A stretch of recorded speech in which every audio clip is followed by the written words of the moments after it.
Seorang ibu berinisial RH, 19 tahun, diduga membunuh dan memutilasi bayi yang dia lahirkan.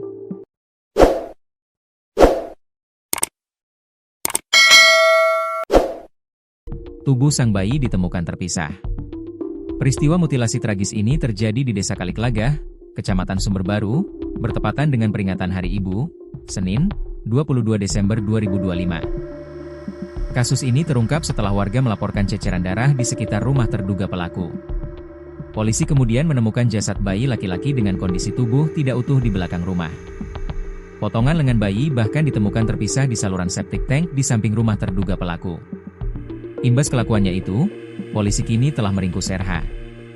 Terkait pembuangan bayi yang diduga dimutilasi oleh orang tuanya, saat ini masih kami lakukan penyelidikan, ujar Kasat Reskrim Polres Jember, AKP Anggariatma, dikutip dari Surya, Rabu, 24 Desember 2025. Menurutnya, ibu korban saat ini masih menjalani perawatan di RSD Dr. Soebandi Jember.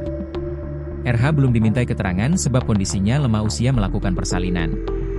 Terduga pelaku sudah kami amankan, saat ini sedang dilakukan perawatan intensif karena kondisinya masih lemas pasca melahirkan, kata Angga. Angga mengaku belum bisa membeberkan kronologi peristiwa ini secara detail, sebab penyidik masih mengumpulkan bukti dan meminta keterangan saksi. Tim masih di lapangan belum siap ke kantor, masih fokus melakukan pendalaman di TKP, paparnya. Karena itu, Angga belum bisa menyimpulkan penyebab kematian bayi di kawasan Jember Barat ini, sebelum bukti dan keterangan saksi komplit. Apakah bayi itu dipaksa keluar atau bagaimana, masih dilakukan penyelidikan. Nanti akan kami update setelah pemeriksaan selesai, tegasnya.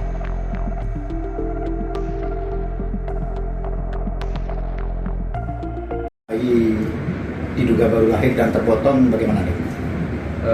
Mohon terima kasih rekan-rekan terkait dengan penemuan bayi yang lengannya terpotong itu ditemukan di belakang rumah terduga pelaku, dan untuk lengan yang terpotong kita temukan di dalam saku tank, tepatnya di sebelah rumah terduga pelaku. Itu ibu kandung atau seperti apa pelakunya? Untuk informasi awal, terduga pelaku benar merupakan ibu kandung dari mayat bayi tersebut. Ada dugaan pemotongan dengan alat apa kira-kira? Untuk alat yang digunakan ini masih kita dalami lagi, masih kita lakukan penyelidikan terkait dengan alat maupun motif yang dilakukan oleh terduga pelaku ibu kandung mayat tersebut. Langkah selanjutnya? Untuk langkah selanjutnya pastinya kita akan melakukan pemeriksaan terhadap terduga pelaku ibu bayi tersebut dan saksi-saksi yang ada di lokasi kejadian.